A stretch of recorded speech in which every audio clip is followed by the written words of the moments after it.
Hello, everyone. Welcome to Gen Talks, a podcast where we talk about mindset, listening to our intuition, trusting our gut, channeling our inner voice, our self awareness, love, relationships, emotions. We all have them, but we don't want to talk about them.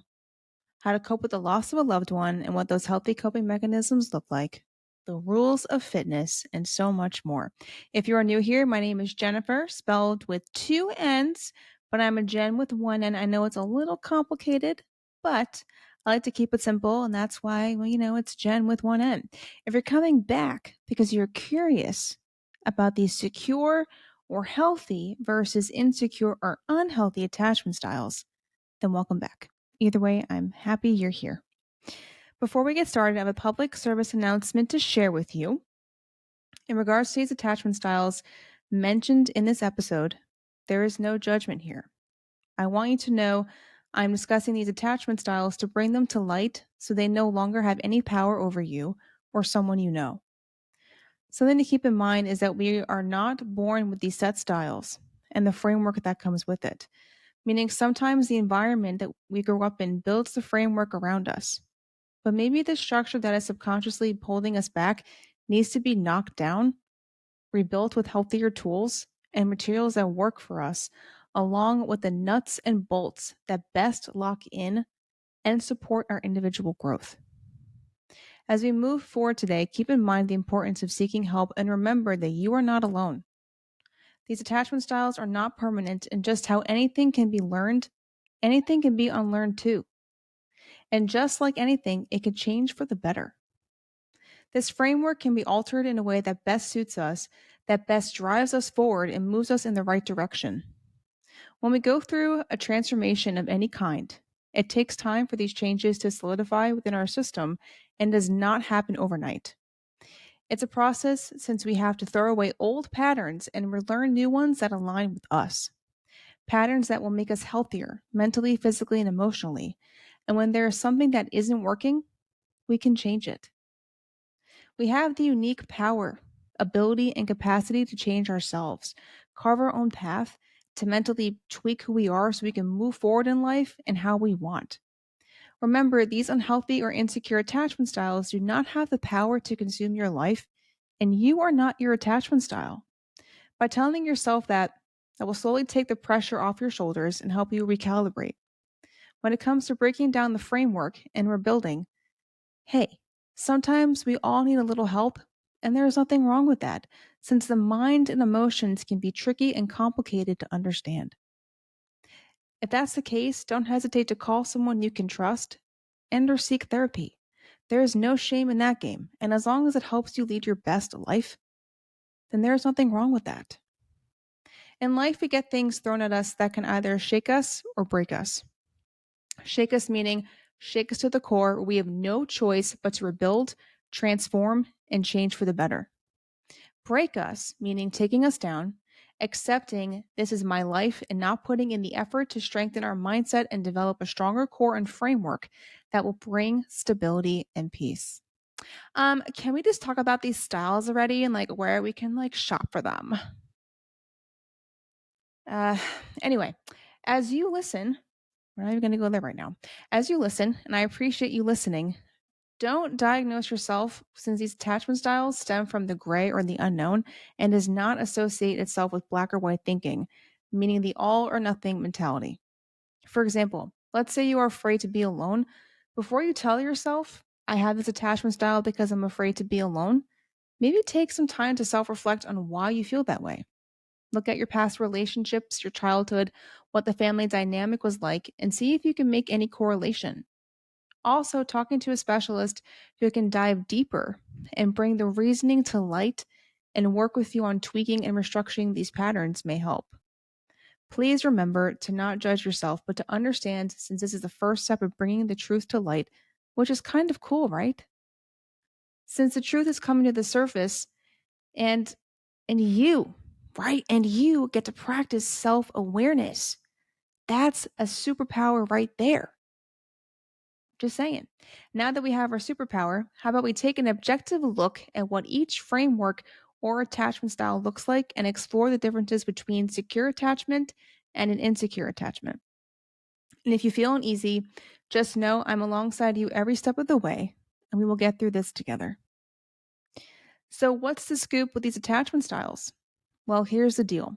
Attachment styles are subconsciously rooted in how we are raised, and we don't realize that we developed one until later on in life.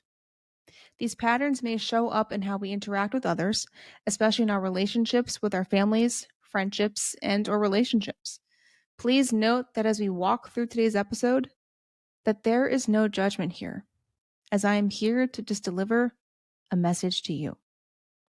Most of the time in life, we learn as we go, and no one is going to hand you a secure attachment framework.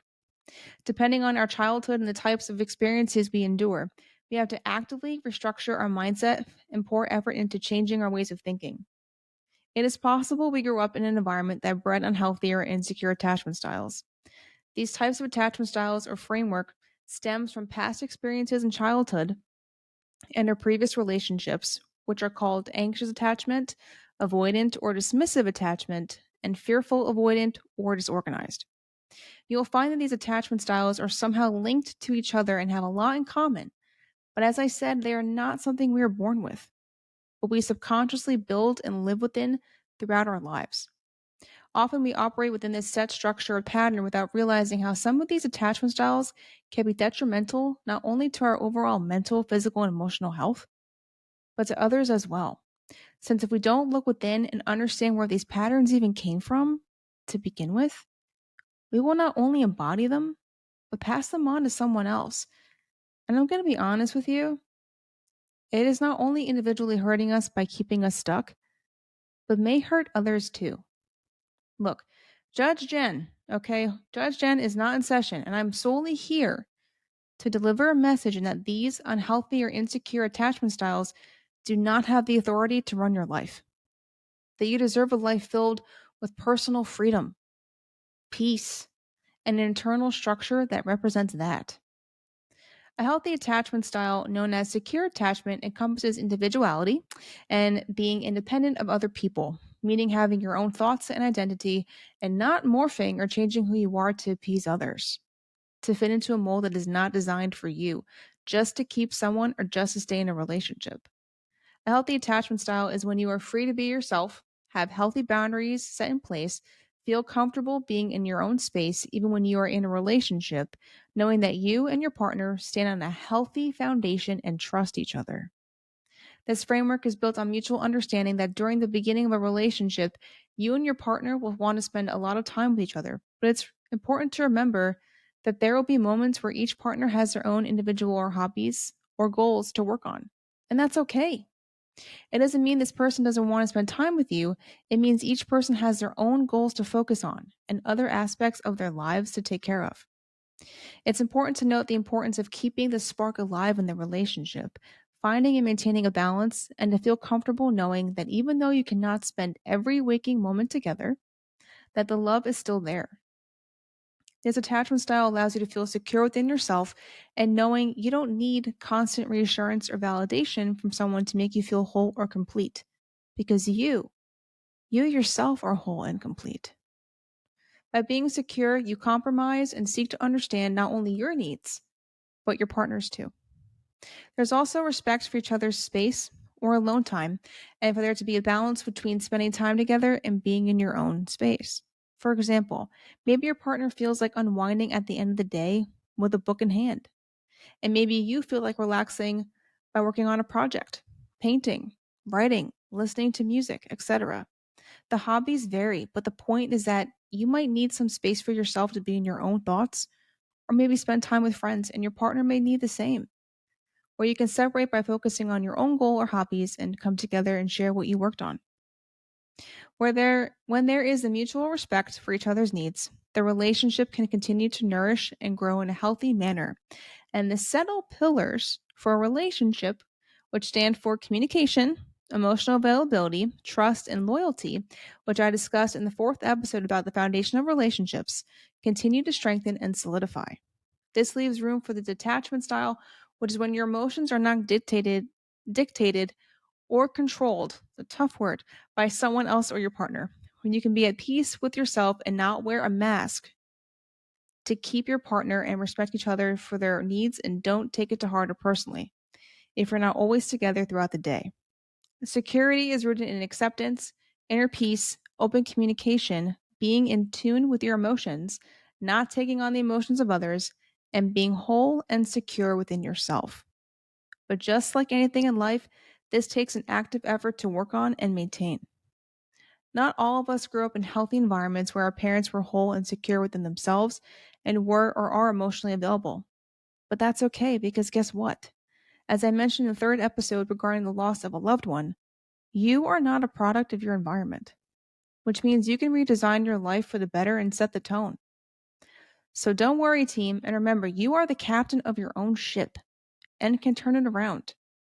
Try not to pour any judgment onto yourself because we can't control who our parents are, but we do have the power of changing for the better and breaking any unhealthy attachment styles that we are unknowingly operating under.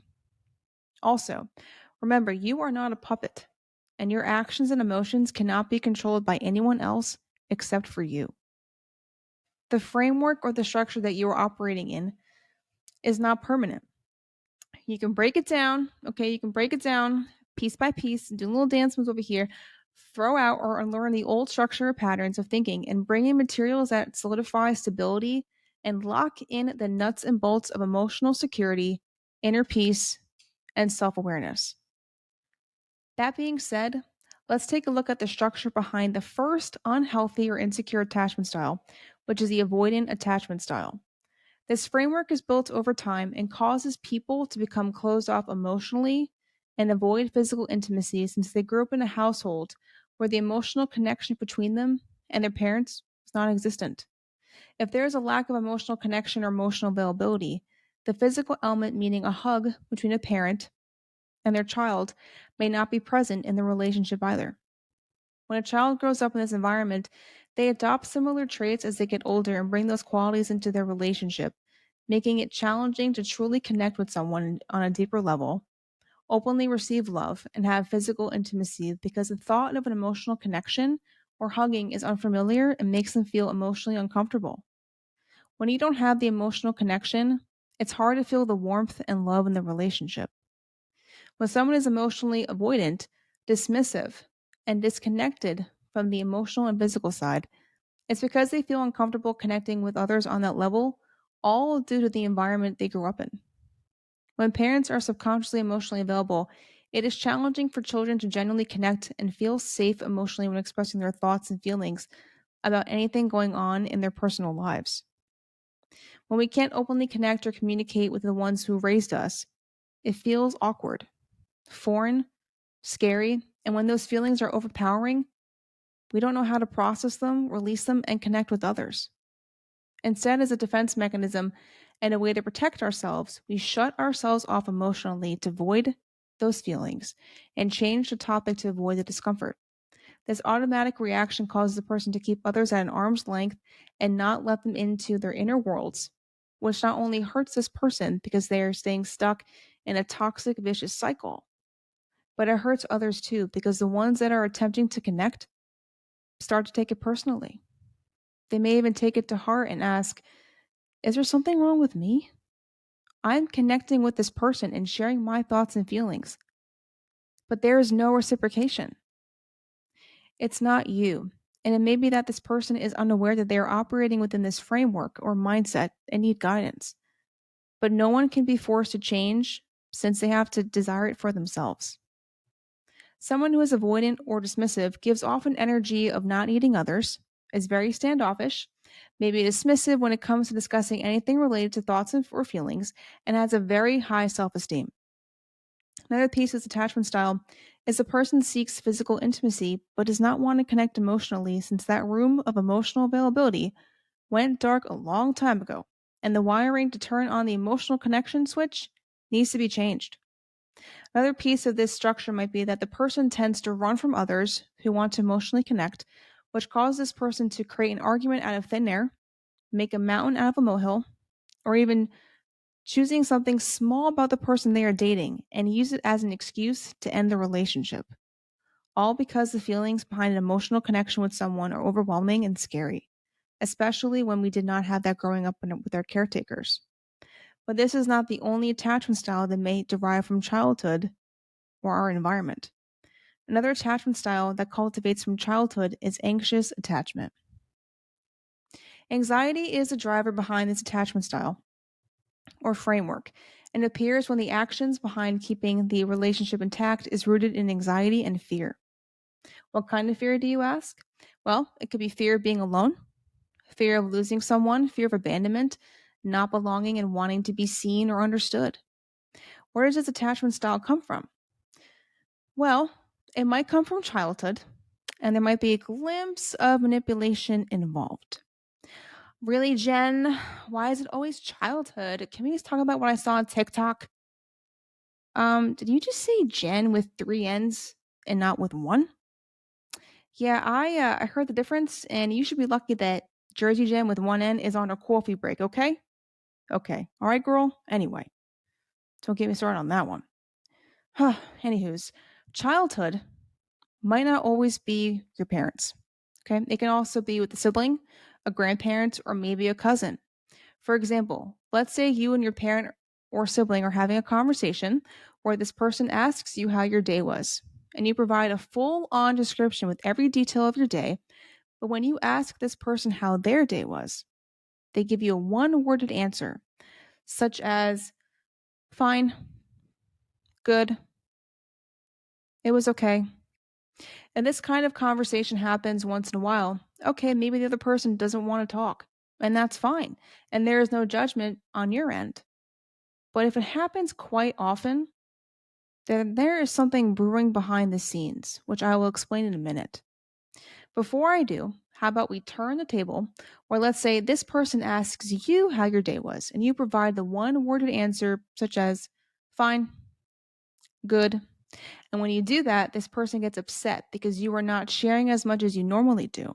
And they throw it back in your face and make you feel guilty for not feeling like opening up or sharing anything about your day. Interesting, right? Your inner voice and your gut probably jump in and say, what's this person's problem? Why are they getting upset with me if I don't feel like talking? But I'm not upset with them if they don't want to talk. Sounds a little one sided and kind of twisted, right? Right. This simple solution is a sign, a simple situation is a sign that this person does not respect your boundaries and uses a manipulation tactic designed to make you feel guilty. It also makes you feel bad for not opening up or sharing and makes you feel that if you don't communicate or share every little detail about your day with this person, they will get upset, make you feel guilty for not opening up, and may act out in childish behavior since they are not getting their way. And when they don't get their way, the dramatic act, all the drama of silent treatment creeps in, which causes you to feel as if you did something terribly wrong and that this person no longer wants any sort of relationship with you. But that's not it. You may start seeking approval and validation from this person also out of fear of losing them, which causes you to seek validation out of a sneaky A word that we all know too well that creeps in from time to time. Any guesses on what that A word is? Apple pie. Nope, I wish I could totally go for a slice right now, or maybe the whole thing, but if I even smell it, that's a problem. Okay? Anyway, but the A word is anxiety. Yeah, that one, right? Rather have apple pie. But anyway, anxiety enters the scene because you are afraid to lose this connection with someone that you thought was stable and fear that you won't have their support, friendship, and unconditional love. You may also feel the pit of anxiety in your stomach because your gut is signaling that this person is not safe and you should not be around them. But here's the deal. If someone acts out and threatens you with a silent treatment over something so simple as to not wanting to share how your day was, then did you really have a solid, stable relationship to begin with? It sounds like this person wants you to jump through hoops to meet their standards for control. Sounds bizarre, right? Well, there is a reason behind it. I mentioned in the fifth episode about how generational trauma interferes with emotional availability, that when someone seeks control, it's because they were controlled as a child and were not able to make their own decisions or to have their own thoughts. So the one who was controlled as a child or who was the puppet becomes the controller or the puppeteer, which might bleed into romantic relationships or during interactions with family members or friends. After a while, this can be mentally and emotionally damaging and cause you to feel unsafe in your own environment, while also being afraid of losing that connection or relationship with this person. But this attachment is not permanent. The key is to grab those same imaginary scissors from the fifth episode and cut those strings or attachments. Keep in mind, as you cut the strings, you may start to feel uncertain and unsure that this is the right move to take. But keep cutting those strings. You want to know why? Because even if it feels foreign, it means you are growing and removing yourself from unhealthy attachments. You might feel a little shaky, but I promise it's worth it since you are not a puppet in someone's life. When you cut these strings, you will be able to hit the reset button, and that's a pretty powerful move, team. I'm rooting for you. So please,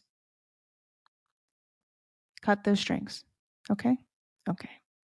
The anxious attachment style is a chain with links of codependency, insecurity, impatience, and might cause people to rush into relationships and ties to fear of being alone and fear of abandonment. When someone operates under this attachment style, it may be a clue that something happened during their childhood that caused them to feel insecure in relationships and subconsciously develop fear of abandonment because of it. For example, let's say if you were controlled as a child and did not do what you were told. Your parents may have placed a condition on their love for you by making you feel less than and also unloved if you didn't listen. After a while, this type of beratement causes the child to feel insecure about their own selves, become codependent, and fear abandonment since their parents placed a condition on their love. And that if you don't act this way, be this way, follow these set rules or conditions, then you won't have our love. When a child grows up in that sort of controlling environment, codependency is cultivated. Since as children, we rely on the ones we trust the most, meaning our parents, and are afraid to lose that source of stability in our lives. So, out of fear of losing our parents or the ones who loves us the most, we hold on tight. We also push our inner voice aside and fit into a mold that we may or may not belong in. And there is a difference between belonging and fitting in, which is a story for another day. Okay? But we may also lose our identity. As adults, the intricate entanglement of codependency comes in because at a young age, we were not allowed to develop our own personalities. Our parents may have had their claws in us, and we were not able to set boundaries and therefore resent others that had the freedom as children to be themselves and were not controlled, which causes the person who was controlled at a young age to be in a relationship with someone who is independent. When this happens, the codependent partner starts to slowly use manipulative and gaslighting tactics on the independent partner to seek control and power, all because as a child, their parents were the puppeteers, and the codependent adult was and still is the puppet. Whew, heavy stuff, right? I know. And that was a bit of a tangent, and I need a coffee break and maybe an apple pie too, but I'm not going to leave you hanging. So let's keep moving. Besides codependency, there are wires of insecurity and fear of abandonment that are part of the framework. When there is a strong sense of insecurity within us after walking through a period in our past where we may have been abandoned by someone we loved, which might be a parent walking out, or maybe your parents are going through a divorce or the loss of a loved one, the fear of abandonment creeps in and we rush into relationships since we fear being left behind and think that the person that we are dating will cure the insecurities within us that only we can individually work on ourselves. We all feel insecure sometimes, and it impacts us throughout all points in our lives. But only we can seek to understand it and heal the parts since we cannot depend on others to heal us with a band aid of validation, because that won't last. When there is insecurity within ourselves and we don't take the time to understand the why behind it and the root cause as to where it came from, we find ourselves with people who give us a false sense of confidence, which means these people may not have a positive influence on your life. And I feel that whoever is listening has a strong inner knowing of who is right for them and who is not. It's all about that natural versus forced energy, but I'm bringing it back to this episode. I honestly, I can keep going forever. It just goes in different avenues, but I'm bringing it back. But anywho's, the key here is to be aware of your insecurities so you don't look for others to cover them up. When someone has a fear of abandonment, they have an issue with respecting their partner's boundaries and feel an overwhelming sense of anxiety when they have their time apart from them. The concept of giving this person their space to focus on themselves and their own goals is unsettling, since they fear this person no longer wants to spend time with them and will leave. But in reality, their partner might want alone time to focus on their own personal goals. Maybe spend time with friends or family members and focus on being independent. When the feeling of abandonment strikes, this person might make their partner feel guilty for not spending time with them. Since remember, anxiety creeps in and this person has a hard time being with themselves, sitting in silence, and they want their partner all to themselves. Another strand of fear of abandonment is the need to overshare our thoughts, feelings, and story without a filter. This is caused by not having an emotional space to share thoughts or feelings and ties in with insecurity, since there is a strong, overpowering need to be wanted, valued, and understood by anyone who will listen. Oversharing means you are seeking validation from others in hopes of being liked and are trying to create an emotional connection with someone right away. When we overshare, we don't have boundaries set in place and are quick to be friends or maybe even date someone without truly getting to know them, and feel that the more we share up front, the quicker we can build a connection with someone, fall in love, and that this person won't leave us. But as I discussed in the fourth episode regarding the foundation of relationships, it's important to reel ourselves in and to understand why we're actually stepping into a relationship and when it's a time to start dating, to slowly place down the building blocks and to not rush. It's important to be vulnerable with ourselves and in our relationships with the ones we are close to, but also remember the importance of having boundaries set in place where you slowly start to share part of your story with the ones you can genuinely trust. You have a question? But Jen, how do I know who to trust? Ooh, ooh, ooh, ooh, ooh, ooh, ooh. Loving that question. All right. So thank you for asking. Whew. So sometimes in life we have to fall down a few times before we're able to walk on a path of stability, before we can read people right away and know who we can trust. Meaning, we have to get burned a few times by past friendships, relationships, coworkers, or even family members to understand and analyze their personality traits and characteristics so you know which ones to stay away from. This all takes time and self reflection. But, and this is a key one, so listen closely. You have to listen to your three inner guides. I have to listen to them. Yes, you do. Okay. Unless you want to keep getting hurt by different people with similar traits that got you into this whole destructive loop to begin with. Was that harsh? Good. Because as I said on Gen Talks, we don't sugarcoat and we call it like we see it. Okay. Okay. I'm getting fired up now. Anyway, your three inner guides are your internal inner circle that are there to guide you in your life and join forces to provide support and lead you on your path.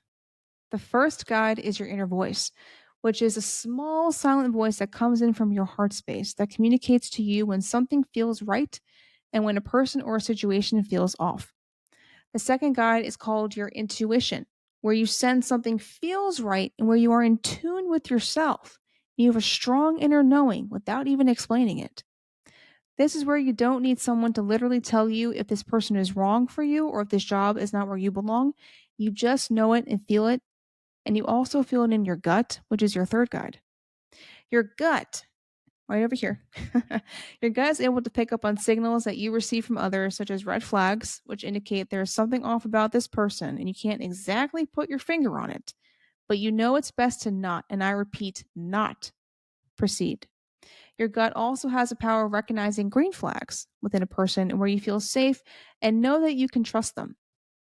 To answer your question, it's all about being in tune with your three guides, trusting them since they can't steer you wrong, and to not push them aside. These guides don't only show up in relationships, but can also show up at work where when you're focusing on a project that requires additional attention to detail. Since just how traits or details in a person are important to understand, so are the details when completing a task, since you don't settle for anything less. Another example of when your guides show up are when you are traveling and exploring a new city. country, or town, since they will happily chime in and direct you out of harm's way. And you will know that is happening because your gut can pick up on when something does not sit right or feel right in the environment you are in. You can also tell by the vibe someone is giving off you. This is where your inner voice comes in and says, nah, there's something wrong about this person. I don't know about him. This job doesn't feel right and I'm unsure. I feel anxious being here. Whatever you do, please promise me that you won't ignore your three inner guides since they are advising you. And on Gen Talks, when we make promises, we keep them. Okay, this pinky promise, yeah, we're keeping it. So listen, listen, listen. I promise your guides will tell you what to do, and if they don't, I'll straighten them out for you, okay? Okay. But back to this attachment style.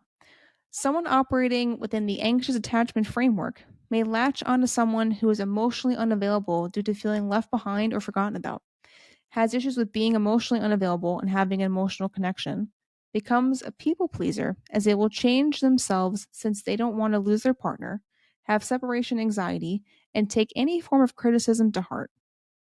The other side of the spectrum with its attachment style is before this person gets too close to their partner in their relationship, they decide to run or end the relationship out of fear of being left or abandoned by their partner. And if this attachment style is not looked at, worked on, and healed, it will repeat and repeat and repeat. And this person will not only continuously hurt themselves, but will also mentally and emotionally impact their partners in a negative light. This vicious cycle or loop happens when the person was abandoned at a young age by someone they trusted and felt the pain and suffering because of it. Or maybe they were in a relationship where their partner just upped and left without a word. As the person goes through life, the past pain and hurt that was not dealt with continues to manifest itself. Meaning, when the person enters into a relationship, before they get close to someone, they push their partner away due to fear of being left the same way they were left as a child or in a previous relationship and don't want to relive that memory again, so they run. But keep in mind, hurt people hurt people, which is something to keep in mind as we carry forward today. The third and final insecure attachment style is called fearful, avoidant, or disorganized. This style occurs when a child grows up in an environment that is chaotic, disorganized, helter skelter, and abusive. When someone grows up in this environment and depending on the situation or experience, the framework that this person operates within is fearful, does not trust anyone around them, and fears getting close because a traumatic event may have happened at a young age where their caregivers or a family member caused them harm mentally, physically, and or emotionally. Depending on the situation or experience that happened as a child, this attachment style may latch onto our framework and seep into our foundation and impact how we interact with people and in relationships. This type of framework causes people to be afraid of anything that is unexpected, has to deal with change, has trust issues, and fears getting close to anyone. They want to be in a relationship but are scared since they don't want to be hurt the same way and might push people away or jump to the extremes and overload their partner with love and affection out of fear and for the person to not leave. This attachment style is a little more complex since the person can push people away out of fear and lack of trust or bring them in closer out of fear, also out of fear. They unknowingly operate under a cycle activated by anxiety since there is a lack of stability and safety growing up and are unsure of what will happen next and are expecting something bad to happen. It also controls social interactions where they are unsure on how to act, communicate with others, and don't feel safe in their environment. They may even become disorganized themselves and have a difficult time trusting that someone will genuinely love them and care about them because of what happened in their past, which causes trouble when trying to connect with others. When someone grows up in a chaotic, disoriented, and abusive household, they may live in chaos as an adult and bring that into their partnerships. They may fear and run from relationships and a deep emotional connection with someone and continue to operate under the same rule of anxiety, which drains their energy. Other experiences that cause this attachment style are unresolved traumatic experiences, not being able to cope with the loss of a loved one, not having emotional support from your caregiver or parents, when your parents neglect your thoughts or feelings and take full control and are insensitive to what you have to say. These elements cause a child to grow up in an emotionally unstable environment filled with control, aggression, and sensitivity, and where you never know what you're going to get, where you don't know if what you will say will be received and respected, or if you open your mouth, it'll be hit with the cold shoulder, insensitivity, and anger. Eventually, the framework, which is composed of fear, insecurity, imbalance, dysfunction, and emotional dysregulation, has been built, and it's very easy for these walls to build up, swallow us whole, and keep us in. It's important to remind someone with this attachment style that they are loved and to provide confirmation through your words and actions. As children, we don't pick our parents, caretakers, or environment we are brought up in, and the framework that is implemented into our system. However, as we get older, we have the ability and capacity to objectively look at this framework that was bolted down during our childhood and the walls that were built up over time and ask ourselves, how did I get here? How did I get to this very moment of my life? Why do I live in fear of emotional connection? Why do I run from relationships? And why do I rush into them? From there, we can start slowly breaking down those walls, seek to understand them, analyze the framework, and look at the root cause of what got us here. A word of caution: when you start this process, it's going to be scary. And you may even start beating yourself up by thinking, I'm a smart person. How did I let this happen to me? And you might not want to continue due to fear, due to being afraid of the truth. But please don't stop. Keep going, since that is the only way. And anger, anxiety might seep in as the truth slowly reveals itself. But these emotions need to come in to shake your framework to the core so you can have a deeper understanding about where the attachment style is rooted from. If taking these steps to look at it objectively is too overwhelming to do on your own, remember you are not alone. Call someone you can trust and or seek a specialist who is well equipped in analyzing these types of frameworks of attachment styles and who can help you cultivate new tools and materials to build a healthier framework that honors personal freedom, peace, security, and stability. Before we wrap up today and enter the Note Bene or Note Well segment of this episode, I have to apologize to anyone who has walked through something challenging in their life. And I hope this episode helps bring clarity to either you or someone that you know. I'm here to make you feel less alone in this world and to remind you that we are all in this together. You know what I mean, Jelly Bean? All right. But something I like to practice and preach in general and want to mention is something I call mind the gap, meaning taking a gap of time to reflect on how you get to this point, how you got to this point in your life, and objectively look at how you may have adopted a certain attachment style. As you start this process, you don't need to have a set deadline to when you are done because the key takeaway is to truly understand how you were led to this point in your life and that you have the courage and power to change the course and can release yourself from the framework that is holding you back. As you objectively look at what you are going through and place it in front of you, you will feel less connected to it and will slowly stop having power over you. It's pretty powerful. Keep in mind, it's going to feel a little foreign and as if you're walking in the unknown. But remember, you are on the right path. I promise with every step you take, the mental fog will be replaced with clarity. I understand that we are all busy in our lives, but if a piece of advice I want to leave with you today is before you go to bed at night, take a few minutes to think about how you got to this very moment in your life. Seek to understand how a certain attachment style may have been developed over time and where you picked it up from. Did something happen in your childhood that you pushed away? Is it related to your family dynamic? There are various situations that may arise, but this step is so important because if we don't take a deeper look into how we got to where we are in this very moment, we will continue to not only hurt ourselves by being chained down by the same framework, but we'll hurt others too. And the ones that get hurt throughout this process may also hurt others. It's a chain reaction which we all have the ability, strength, and courage to break. It boils down to taking that one small step because every step you take afterwards will move mountains. Also, it's okay to meet with a therapist and a professional who can work alongside you and crack the code on how this attachment style even showed up to begin with. And there is nothing wrong with therapy, since, hey, we all need a little help sometimes. And there's no shame in that. When we don't seek help, even though we know we need it, it's because ego is holding us back because we mentally tell ourselves we don't need help from anyone and we don't need help with solving our problems and we can figure it out all by ourselves. But if that's the case, then wouldn't we grab the hammer, knock down the framework, and rebuild a healthier one on our own? Just a thought.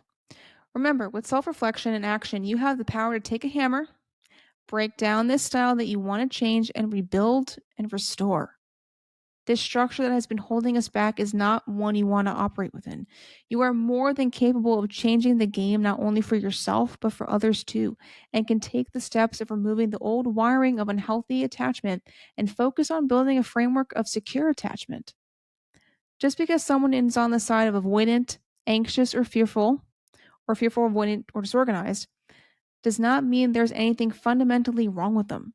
It just means they are operating within this structure that was built over time, and the awareness is not there because these concepts were not brought to their attention, explored, and the concept of an emotional connection or availability was not present in their childhood. Or maybe they grew up in an environment filled with chaos and, and unpredictability, which makes them feel disorganized and a little helter skelter. It's about bringing the truth to light and actively focusing on rebuilding, transforming, and blossoming. Another part is channeling your self awareness by befriending your three inner guides, known as your inner voice, intuition, and your gut, since these guides are the ones you can trust and want the best for you. Channel them, call them, listen to their cues, and know they are your supporters and just want to help. Also, don't give anyone permission to hold you back.